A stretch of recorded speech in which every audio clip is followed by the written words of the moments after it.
Gracia y paz, mis amados hermanos del Grupo Edificados en la Palabra y amigos oyentes que a través de estas redes sociales nos permiten llegar hasta el centro de su hogar con los temas de reflexión que el Señor ha puesto en el corazón, a fin de que cada uno de nosotros podamos ser enseñados y edificados conforme a la sana doctrina, a la sana escritura de la palabra de Dios. Hoy, mis queridos hermanos, en este día de reposo, que el Señor me conceda el privilegio de poder compartir con ustedes este audio, hoy sábado 3 de agosto, nos corresponde revisar un tema intitulado La influencia de Jesús sobre su propia familia. Sentir que Jesús los avergonzaba. Bajo el eslogan mensual Marcos, el ayudante que escribió un evangelio, hoy nos venimos ante la presencia de nuestro Padre Eterno para poner en oración a fin de que Él sea quien en cada uno de nosotros abre nuestra mente, abre nuestro corazón, con la finalidad que la enseñanza sea conforme a su pensar y a su mandato. Pero es necesario que pongamos esto en manos mediante la oración. Ahí donde está, yo le invito a que juntos podamos orar, a que juntos podamos poner nuestro corazón en la presencia del Eterno. Bendito y amado Padre Celestial, tú que moras en las alturas, en esta mañana venimos delante de tu presencia, Señor, con un corazón contrito, humillado, reconociendo, Padre, que muchas veces esa palabra viva que debe morar en nosotros no es la que tú quisieras, mi Señor. Reconociendo que, así como en un momento determinado en tu caminar por este mundo, tu propia familia se sentía avergonzada de ti, lo mismo acontece con muchos de nuestros hermanos hoy en día, que se sienten agobiados, atribulados, porque quizás el hecho de servirte a ti ha sido un aliciente para que la palabra haga mella en sus corazones, pero que al mismo tiempo su familia llegue a rechazarlo, Señor. Tu Hijo Jesucristo ya vivió esta experiencia. Él conoce lo que cada ser humano tiene que pasar, tiene que vivir, cuando su propia familia se burla por seguirle a Él. Padre, en este día te pedimos que seas tú golpeando los corazones y permitiendo que cada uno de nuestros hermanos, nuestros amigos oyentes y aquellas personas que son simpatizantes de escuchar la palabra tuya, Padre de los cielos, puedan abrir sus corazones ante tu presencia, puedan reconocer sus pecados y aceptarte a ti como el único Señor de señores. Que solamente a través de tu Hijo Jesucristo pueden alcanzar la plenitud de la vida eterna y esa comunión contigo, amado Padre. Sella los labios de este tu siervo, Señor, a fin de que el tema expuesto sea única y exclusivamente para tu honra, honor y gloria. Gracias por el privilegio que me otorgas en este día. Gracias por tu amor, tu misericordia y por cada una de las vidas que van a ser tocadas conforme a tu propósito, mi Señor. Te lo pido en el nombre de Cristo Jesús. Amén y amén. Mis amados hermanos edificados en la palabra y amigos oyentes, en esta tercera semana terminando, nos corresponde el tema, la influencia de Jesús sobre su propia familia, el sentir que Jesús los avergonzaba. El texto base, el texto bíblico que vamos a utilizar en este día, es del libro de Marcos, capítulo 3, versículo 31 al 35, en donde nos dice: vienen después sus hermanos y su madre, y quedándose fuera, enviaron a llamarle, y la gente que estaba sentada alrededor de él le dijo: tu madre y tus hermanos están afuera y te buscan. Él les respondió diciendo: ¿quién es mi madre y mis hermanos? Y mirando a los que estaban sentados alrededor de él, dijo: he aquí mi madre y mis hermanos. Porque todo el que hace la voluntad de Dios es mi hermano, y mi hermana, y mi madre. El propósito de este tema, mis amados hermanos, es que cada uno de nosotros podemos visualizar la familia de Jesús y también poder comprender que el verdadero parentesco no solamente se basa en la relación de sangre, que existe también un parentesco a través de una comunión, de una relación mediante Cristo y con Dios. Y quizás para nosotros esa debería ser la más importante, ya que ahí Jesús marca una gran diferencia con aquellos que se encontraban a su alrededor. La madre y los hermanos de Jesús, como lo vimos en el tema anterior expuesto por nuestro hermano Marcos Tejeda, en donde los suyos querían persuadir a Jesús para que dejase una obra que estaba produciendo mucha conmoción. Y en aquella ocasión los suyos, que probablemente no fueran sus familiares más directos como aquí, querían apartarlo del ministerio que estaba llevando a cabo, usando para ello la fuerza si fuese preciso.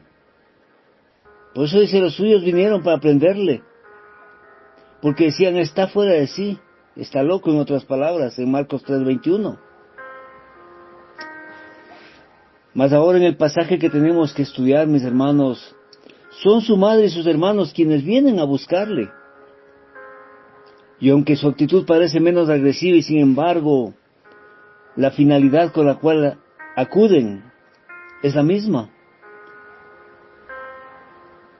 Creen también que Jesús está fuera de sí. Y por eso la gente le dice a Jesús: tu madre y tus hermanos están fuera y te buscan. Cuán sorprendente es mirar, mis amados hermanos, que las lenguas no paran de hablar, y los rumores volaban acerca de Jesús. Llegaron hasta María y sus otros hijos de Nazaret, quienes comenzaron a preocuparse en gran manera por el bienestar del Mesías, y también sentían vergüenza por causa suya. Es ahí que deciden ir a buscarle y traerlo a casa antes que ocurriese algo terrible. Al arribo de ellos, siendo informado Jesús, este hace una afirmación que quizás a su familia llegó a chocarle. Existe una familia mayor que la familia humana, una familia que tiene supremacía sobre las relaciones de la sangre. Y esta es la familia de Dios, la que Él nos ha entregado. La familia de todos aquellos que hacen la voluntad del Padre. Mis amados hermanos, como podemos apreciar en los versículos 31 y 32, en donde dice claramente: vienen después su madre, sus hermanos y su madre, y quedándose afuera enviaron a llamarle. Y la gente que estaba sentada alrededor de él le dijo: tu madre y tus hermanos están afuera y te buscan. Podemos ver que durante este tiempo su familia no había estado con él. Probablemente algunos historiadores manifiestan que la familia de Jesús se quedó en Nazaret. Aquí en estos dos versículos debemos precisar algo muy importante. que la familia de Jesús se quedó fuera. No quiso entrar, porque tal vez estaban avergonzados. No querían acercarse a Jesús a vista de la multitud. No querían causar quizás alguna escena que pusiese de manifiesto y en entredicho la cordura de Jesús. Tuvieron que enviar a otra persona para llamarle y poder llevarlo a casa. Frente a estos hechos, la multitud le informa al propio Jesús la presencia de su familia afuera. Y no solamente que le informan y le dicen, te buscan. ¿Acaso Jesús estaba perdido? ¿Acaso su familia no sabía dónde estaba Jesús? Para que tuviesen la necesidad de buscarle, desde luego que no. Sin embargo, esta frase te buscan da a entender que la multitud que estaba junto a Jesús era consciente que la familia sentía vergüenza del Redentor. Que Jesús estaba fuera de sí y que por eso debía ser llevado a casa, como lo vimos en el tema anterior. Algo importante habría ocurrido que trajo a la familia de Jesús para llevarlo a casa. La pregunta que cabe aquí es, ¿qué había pasado que impulsaba a María y a sus hermanos para buscarlo? ¿Qué era tan grave que ellos enviarían a alguien al interior a tratar de sacarlo, en lugar de ir ellos mismos? ¿O de esperar al menos hasta que hubiese terminado la reunión? ¿Qué los llevaría a interrumpir y detener la predicación de Jesús? ¿Qué impulsaría a Jesús a pronunciar esas palabras que llegaron a chocar en el corazón de su familia? Y vamos a analizarle desde algunos aspectos, mis queridos hermanos. Primero, el público, incluso algunos amigos de la familia, estaban diciendo, está fuera de sí. Loco sin razón, como lo vimos en Marcos 3 del 20 al 21. Y son dos cosas las que provocaron esta acusación. Estaba trabajando mucho. Tanto era así que ni siquiera podía sentarse a comer el pan. Jesús fue desbordado por la gente al extremo de verse obligado a ignorar las comidas y renunciar al descanso. El rehusarse a dejar aquella atmósfera frenética para comer y descansar, persistir en esa conducta día tras día y mes tras mes, impulsó a algunos a preguntar si Jesús no estaría loco, desquiciado por obtener atención. Quizás buscaba la adulación y el frenesí de las multitudes. Segundo, se estaba proclamando a sí mismo como el Hijo de Dios. Había hecho tantas afirmaciones tan fuera de lo común, que aquellos que lo oyeron estaban más que convencidos que estaba fuera de sí. Por eso, mis hermanos, el autor en el libro de Marcos da la conclusión que su propia familia creía que Jesús se encontraba fuera de sí. Qué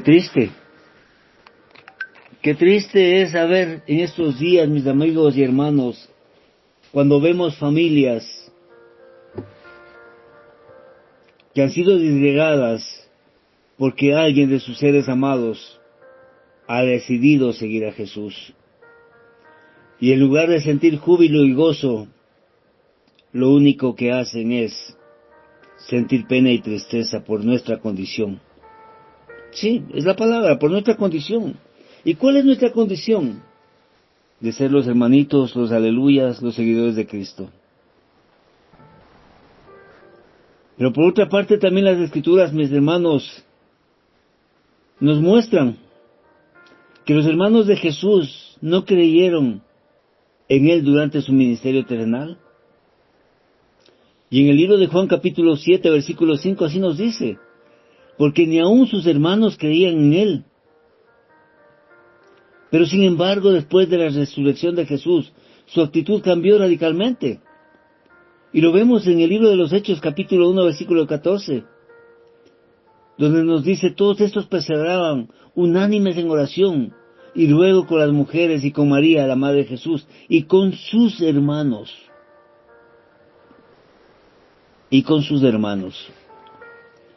Luego entonces, mis amigos y hermanos en la fe, debemos entender que por el hecho de ser sus familiares directos, no por eso se iban a convertir en sus discípulos en forma automática o en seguidores de Cristo mismo.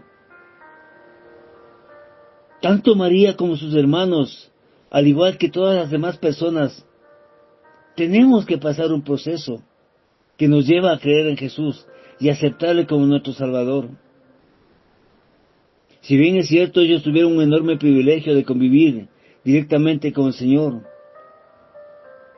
tal vez ese mismo hecho se convertiría en ocasiones en un obstáculo para aceptar a Jesús como el Salvador y el Redentor de aquel entonces, y en muchos hogares como el Salvador y el Redentor de hoy en día para aquellos que están sumidos en el pecado y en la inmundicia de los vicios. Lo que estaba fuera de toda duda es que aquella familia no era una familia corriente.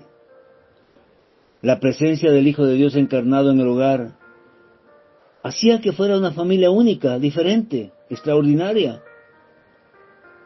Que aunque la verdad no sabemos cuántos sabían sus hermanos acerca de su nacimiento sobrenatural, lo que sí es seguro es que observarían grandes diferencias entre Jesús y ellos mismos, que tal vez se traducirían en celos y envidias en más de una ocasión. Esto podría explicar la tensión que se percibe en la conversación que Jesús mantuvo con sus hermanos cuando iban a ir a la fiesta de los tabernáculos, y que llevó a Jesús a decidir no ir con ellos. Eso lo pueden revisar en el libro de Juan capítulo 7, versículo 1 al 9, mis hermanos. Pero finalmente todo debió encajar para ellos cuando el Cristo resucitó. Y el apóstol Pablo nos dice que después de su resurrección se apareció Jacob en 1 Corintios 15:7, uno de los hermanos del Señor y miembro destacado de la primera iglesia en Jerusalén, como lo pueden ver en Gálatas 1:19. Evidentemente esto cambió de manera radical la perspectiva que ellos tenían de Jesús. Y cuando más tarde, años después, escribió la epístola de Santiago, es hermoso leer cómo se refiere a su hermano. En Santiago 2:1, hermanos míos, que vuestra fe en nuestro glorioso Señor Jesucristo, quienes negaban a Jesús, quienes sentían de vergüenza por Él, quienes creían que estaba loco o fuera de sí, hoy escribía en el libro de Santiago, en la epístola, que nuestra fe en nuestro glorioso Señor Jesucristo. Y muchos de nosotros, mis hermanos, quizás hemos pasado por estos valles, quizás nos hemos pasado por estos momentos duros y difíciles, cuando hemos negado a Cristo en nuestra vida, pero cuando definitivamente nos hemos quebrantado y postrado delante de Él, también hemos reconocido la gloria de nuestro Señor Jesucristo como el único camino para alcanzar la plenitud del Padre. Estamos seguros, mis hermanos, que tampoco para María tuvo que haber sido sencillo ser la madre del Hijo de Dios encarnado. Ella debió aceptar con agrado que Dios quisiera utilizarla para el desarrollo de sus planes, pero al mismo tiempo vemos que en ocasiones no entendía lo que Jesús hacía, y su corazón de madre, que no quería verlo sufrir, a ese hijo, le llevaba a tomar decisiones equivocadas. Toda madre quiere proteger a su hijo. Toda madre daría la vida por su hijo. Y el caso de María no era la excepción, aunque eso significaría unas decisiones completamente equivocadas. Hoy en día, para una madre la alegría más grande es el poder ver que su hijo sigue y sirve al Señor, porque ha tenido ese encuentro muy personal con Él. Mis amados hermanos, edificados en la palabra, nosotros como siervos del Señor sentimos admiración por María cuando consideramos la actitud que mostró cuando el ángel del Señor le anunció que el Espíritu Santo vendría sobre ella y que concibiría un hijo que sería llamado Emmanuel. En Lucas 1:26 al 38. También cuando los pastores a los que se les había aparecido los ángeles contaron a José y a María todo lo que les habían dicho, ella tuvo una actitud muy sabia, Lucas 2:19, donde dice: María guardaba todas estas cosas, meditándolas en su corazón. Más tarde, cuando Jesús fue presentado en el templo y escucharon la palabra de Simeón, José y su madre estaban maravillados de todo lo que él decía de él, aunque fue especialmente María la que escuchó algo que le dijo al anciano Simeón, en lo que tendría que pensar mucho tiempo y que no le sería fácil aceptar. Y los bendijo Simeón, y dijo a su madre María: he aquí, este está puesto para caída y para levantamiento de muchos en Israel, y para señal que será contradicha, y una espada traspasará tu misma alma, para que sean revelados los pensamientos de muchos corazones. En Lucas 2:21 al 35. Podemos mirar, mis hermanos, que cuando Jesús cumplió los 12 años, se quedó en el templo mientras sus padres, sin darse cuenta, regresaron a Nazaret. Unos días después, cuando al preguntar por él volvieron a Jerusalén, se sorprendieron al verlo en medio de los doctos de la ley. Y su madre le dijo: Hijo, ¿por qué nos has hecho así? He aquí tu padre, y yo te hemos buscado con angustia. Pero Jesús dijo algo que su madre no llegó a entender, aunque también lo guardó en su corazón.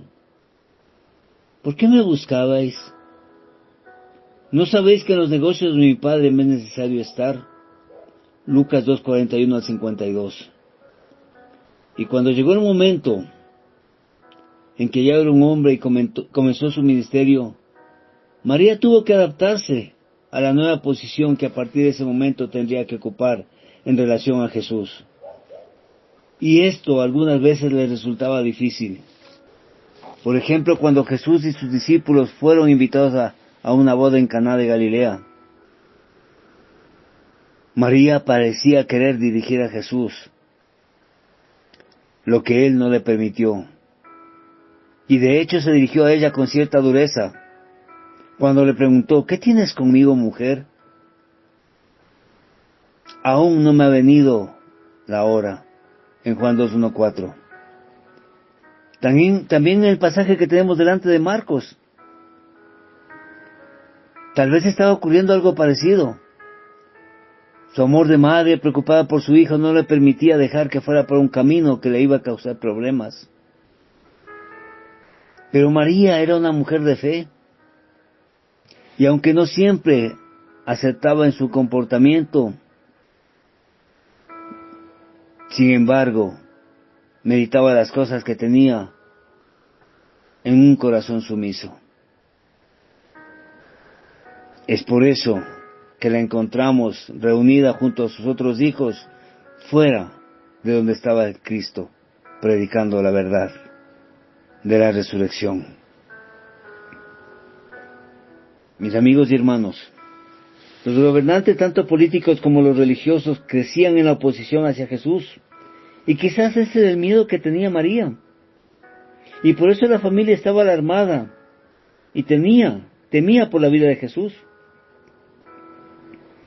Las noticias de su afirmación de ser el Hijo de Dios llegaron a todos y especialmente a su familia.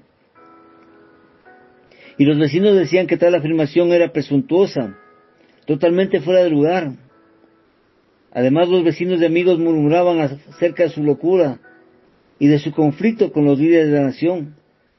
Todo esto causó temor en la familia de Jesús. Se preocuparon y despertaron en ella un profundo amor y responsabilidad de una madre por un hijo. Entonces fue inmediatamente para traerlo a casa, para salvarlo de cualquier daño, salvarle de sí mismo. Y sobre todo para salvar a la familia de otras vergüenzas, como lo podemos ver en el libro de Juan capítulo 7, versículo 1 y versos sucesivos. Mis amados hermanos, algunas preguntas penetrantes tienen que ser formuladas y contestadas por todos nosotros. ¿Cuántos se sienten avergonzados por Jesús? ¿Cuántos se avergüenzan de tomar una posición respecto a Jesús y sus afirmaciones?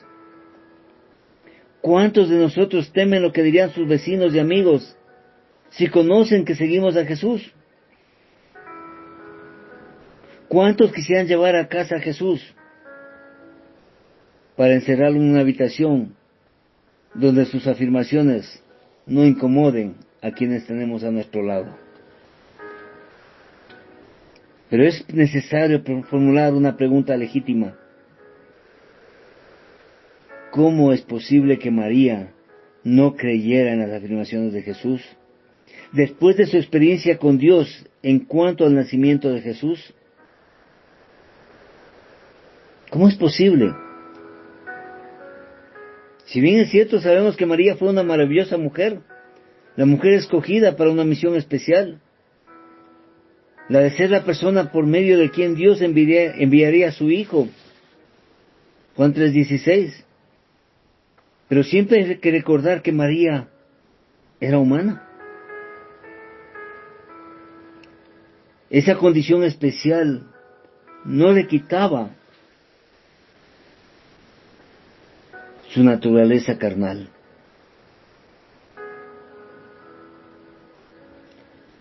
Ser especial significaba únicamente que había sido favorecida por Dios. No implicaba ninguna virtud o mérito propio.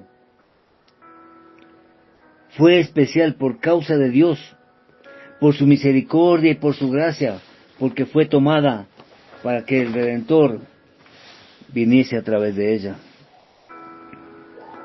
La profunda experiencia de María con Dios había ocurrido unos 30 años atrás.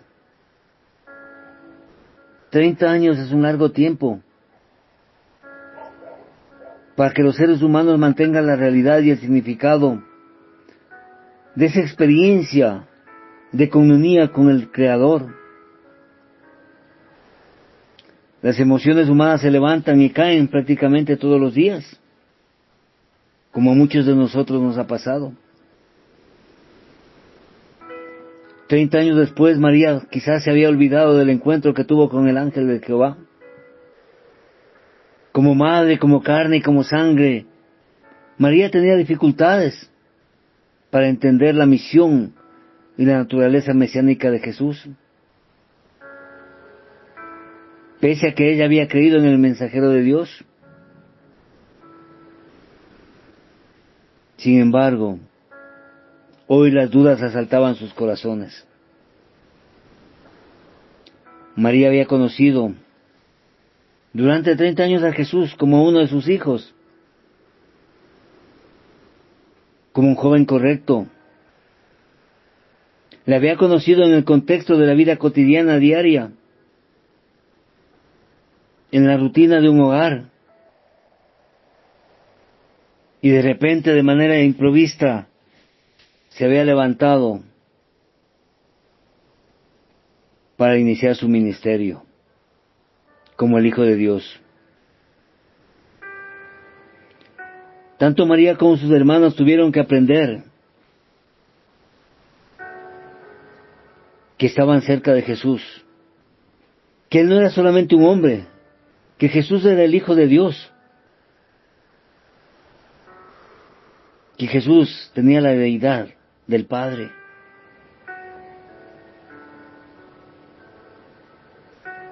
Sí, mis hermanos, tenían que aprender que Jesús como hijo fue un niño obediente, no fue rebelde, respetaba a sus padres, honraba a su padre y a su madre. Pero hoy era el momento de entender las prioridades. A pesar de ser un hijo humano ejemplar, nunca dejó que esto interfiriera en el desarrollo del programa de su padre. El programa de redención para la humanidad que Dios le había encomendado, dándole prioridad en todo momento. Es por eso que Jesús decía, en los negocios de mi Padre es necesario estar. Solo cuando entendemos las prioridades del Señor es que podemos comprender la actitud que Jesús manifestó en esta ocasión. Porque de otra manera habría sido una grave ofensa hacia una madre. No debemos olvidar que en la cultura del Medio Oriente la presencia de la madre sería suficiente para que la persona dejara lo que estaba haciendo y fuera inmediatamente a atenderle. Sin embargo, la reacción de Jesús fue otra. Podría decirse que fue casi hasta despectiva y con una aparente falta de respeto, cuando pregunta quién es mi madre y mis hermanos. Pero no lo hizo para molestar a la familia, sino para enseñar a los oyentes la prioridad que el mensaje del reino de Dios conlleva. En vez de levantarse inmediatamente para recibir a su madre y sus hermanos, el Señor se quedó sentado mirando a sus oyentes. Era evidente que para Él, ellos, los oyentes, eran los más importantes en ese momento. Y no estaba dispuesto a dejarles para atender a su madre y sus hermanos, de cuya intención Él ya conocía. Él estaba claro que querían llevarle con ellos a la fuerza, privándolo así de compartir el ministerio de la palabra para salvación y vida eterna. Por eso cuando María y sus hermanos reciben esa contestación, les incomoda en su corazón. Les incomoda, como a cualquier padre lo haría. Pero también Jesús quería mostrar la importancia de la nueva familia, la familia en la fe, la familia espiritual. Sí, mis hermanos.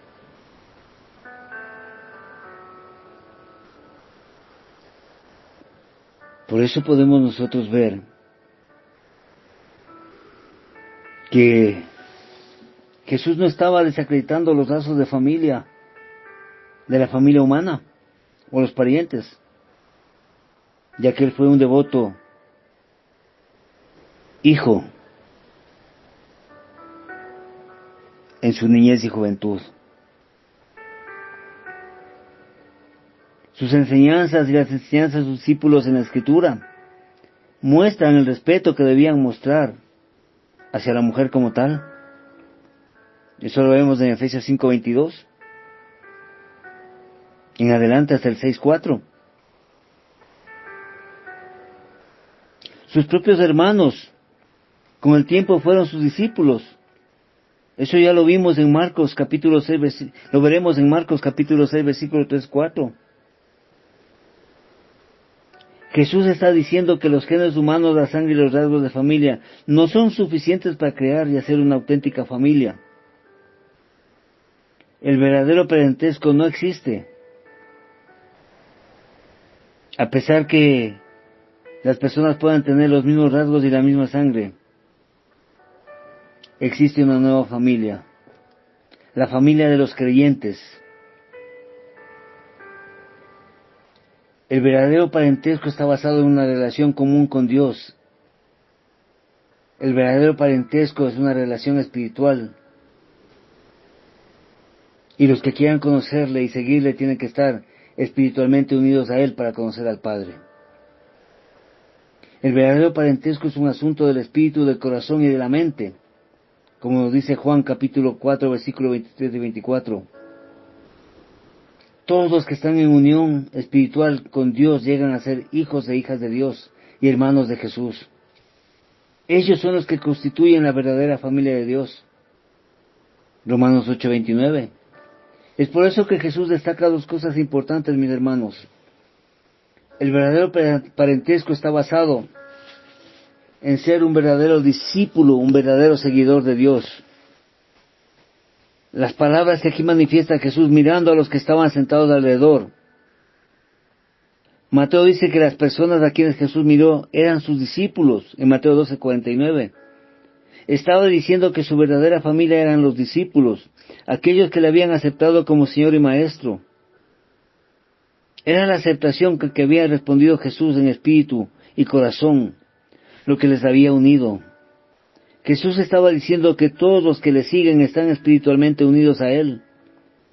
Constituyen un nuevo parentesco basado en el hecho de ser una sola familia en Cristo.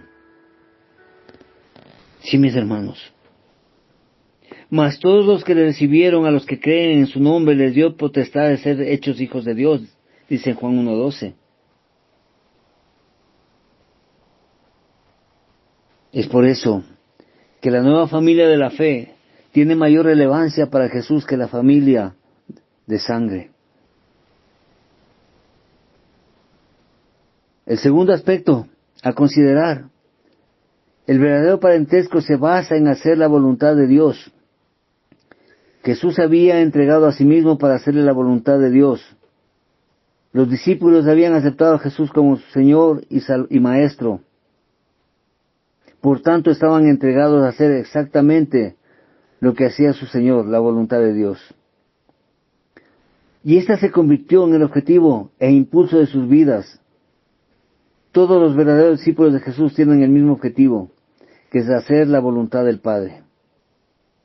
Por eso, mis amados hermanos y amigos oyentes, el compromiso espiritual de hacer la voluntad de Dios es la que nos une a todos los que creemos en el Señor. Es la que nos une a todos los que seguimos a Cristo. La voluntad de Dios es la ley de Dios, los 10 mandamientos.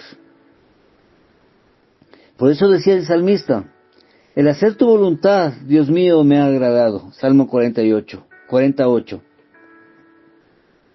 Y en 1 Tesalonicenses 5:18 dice: dad gracias en todo, porque esta es la voluntad de Dios para con vosotros en Cristo Jesús. A veces tendremos que pasar por momentos duros, cuando nuestra familia crea que estamos enajenados por la palabra de Dios. Pero al fin comprenderemos que lo único que buscamos hacer es la voluntad del Padre. Que el Señor sea bendiciendo su santa palabra. Esto es para la honra, honor y gloria de Jehová de los ejércitos. Desde el centro del mundo, desde Quito, Ecuador, de la Iglesia de Dios Séptimo Día, su hermano en Cristo, Edwin Balseca Jaramillo. Paz a vosotros, amados hermanos.